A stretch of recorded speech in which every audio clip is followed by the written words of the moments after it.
My name is Willis Mula,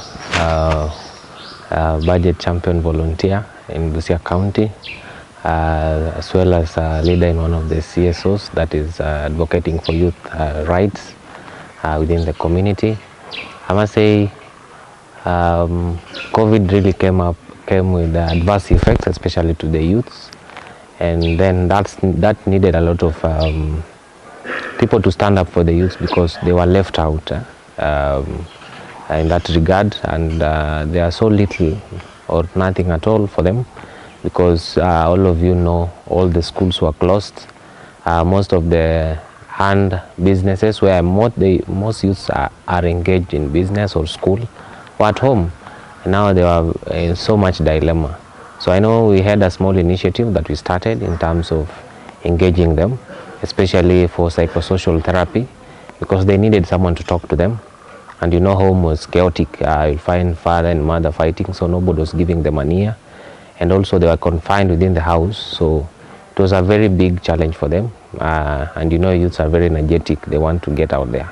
So able to convince the local leaders to be able to allow us to have a small football tournament, which we ran for some time, just to be able to create platforms for the youths to be able to talk out their issues, because within the area we had seen a high number of youths running to border business. Some were getting married. Teenage pregnancy was very high, and you know that was because there was nobody to talk to, so anybody would confuse them. So we wanted to create an environment where we could give correct information and also involve the leaders in the same, so that we're able to harness and be able to secure the future for the youth. So we ran a tournament which we didn't have funds at all, but it was just a volunteer tournament. But through that, we've been able to call to order our local leader, especially within the ward. MCA was now, through the advocacy, we have been able to have now funds well utilized in terms of sports, which we run now every year, even now after COVID, to create platforms for engagement for the youths, which we are seeing now is a success because you can be able to share a lot of experience.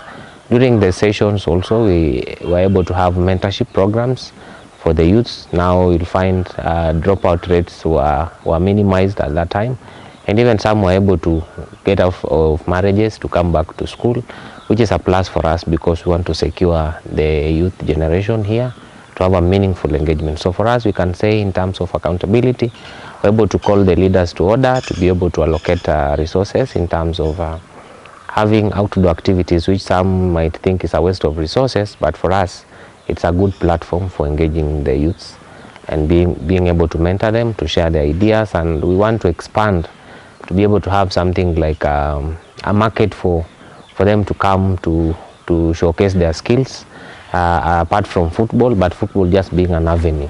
So if we have people who can do handcraft, people who have acquired computer knowledge, they can come and showcase what they have, so that we call the community to be able to harness this kind of youths, talents and skills that can really drive the agenda of this country and county forward.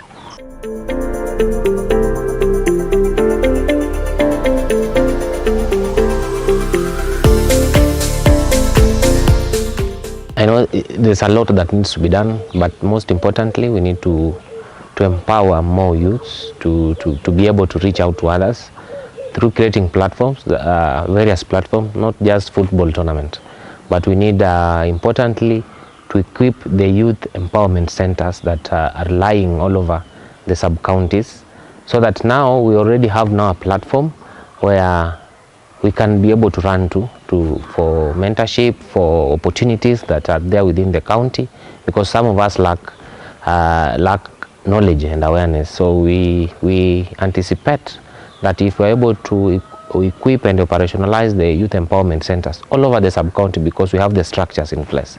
So it's just about equipping them to be able now to have that platform for the youths to express themselves, to showcase their talents, to be able to access opportunities, which are so many in this county, but sometimes we just lack the information about them.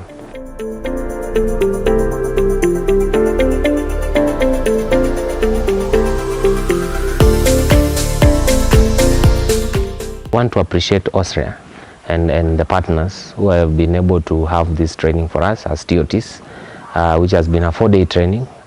I know it has really opened our eyes because it has given us an opportunity to be able to have skills to analyze the various information packages out there. It's giving us skills now to be able to engage ourselves very well in terms of social accountability, in terms of the steps that we need to follow. It's a very nice training, I might say, which we need to roll out to so many of us. I know we are very few who have been lucky to go through this, but I want to say Austria and partners, the training has been so timely now that we want to change even the regime that is in place. So we want to set an agenda so that when the new governor is coming in place, we will be able to put to account on the various resources that are there, and we have been given an opportunity to use more initiatives, more than the scorecard which we've been using previously. But I know we will try and understand more avenues because they harness different opportunities to be able to engage, like citizen report and even other initiatives that are there. So for us, we want to say we just need continuous mentorship for us and also for those that we are going to engage in, to be able to maximize the space in terms of working with the government, not just against the government. Just want to work as partners.